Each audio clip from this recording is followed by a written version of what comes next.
What's up everyone? Today I'm going to be showing you how to check your valve clearances on a 4-stroke motocross bike. This is a 2017 YZ250F, and it's kind of hard to hot start yesterday, so I haven't checked them in a while. It's probably been over 20 hours, so I'm going to check them, make sure everything's okay. First, you want to make sure you clean your bike. I gave it a rough wash.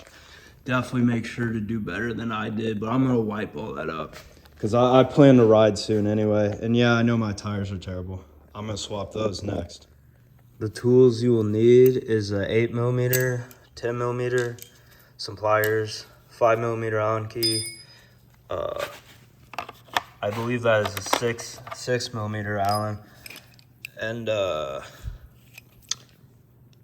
the 14mm, this hex, because you're gonna have to get off those covers. I got it all apart. That took about 10 minutes, but it's been a while. Got it cleaned up better. You're gonna have to remove the spark plug wire, and there's a vent hose you'll have to pop off. That's what the pliers are for. So I'm gonna take out these 2 bolts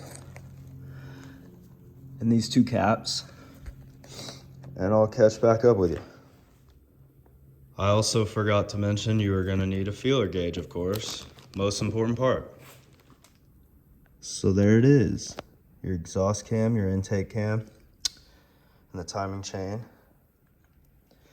And I'm going to turn it over and inspect the lobes, make sure everything's good. It probably wouldn't hurt to measure the lobes, but I won't be able to access all of them, so I'm going to skip that today. If I see a problem, I'll check it. And also, this would probably be a good time to check the timing chain. But first, we're gonna get it to top dead center. There will be a tick mark there, and we're gonna crank it the proper direction, which you can turn your kicker or your electric start and find that. All right, check it out. You need to turn that counterclockwise. It's hard to see, but you see there's a mark there. That should be top dead center. That's a 17mm, by the way. Earlier, I was wrong, but you can't see it, but there's a little tick mark in there. And there's a tick mark right there, and I'm pretty sure there's one right there, but you can't see it. But you'll know you're at top dead center when your cams are facing up like that. Before, my memory was off, and I thought they faced the opposite direction, and it was scaring me because I couldn't get any of these to fit. I'll post a picture of what the service manual says, but that is the 0.2mm, the 0.18 fit, so I put the 0.2 in. Basically, in simple terms, you just want the feeler gauge to fit within range. So I recommend writing them down and keeping them in your maintenance log, whether it's your phone or paper or computer, whatever it is, so you can just keep track of that. Unfortunately, I lost all my old information, but the good news is everything is in spec.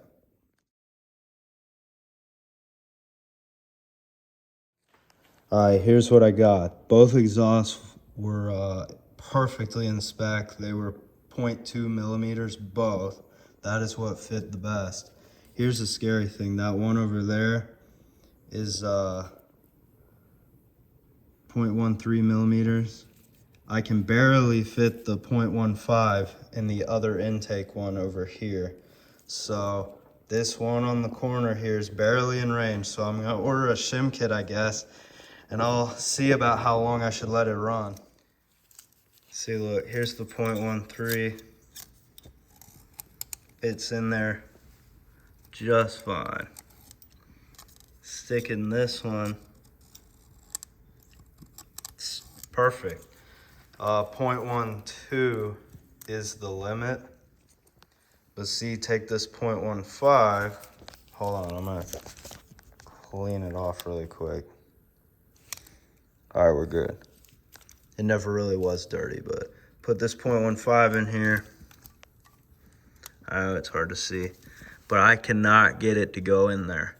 So that means it may be 0.14. So maybe I technically don't need a shim kit, but I'm gonna have to keep an eye on it. So technically only 1 out of the 4 is getting close to out of range, but it's still in range, so I'll keep an eye on it. Okay, so now I'm really pissed off. The pin to this popped out. One went down in there, and the other went down somewhere in there. So this just got a whole lot more complicated. Look, I don't care how religious you are, but this is when you pray and beg God that you get every part out of there. And believe me, I was on my knees a couple seconds ago, begging God that I find the parts. But I'll let you know how it goes. But this whole thing is probably coming apart, because I don't know what parts belong to that feeler gauge. And funny thing is, I've been dying to get a two-stroke, and I would have already rebuilt a two-stroke by now. This is kind of a joke, but it wouldn't hurt to make sure the bolt's tight on the magnet too. Although it's not like it would matter, because this whole thing is probably coming apart. By the way, it has like 120 hours.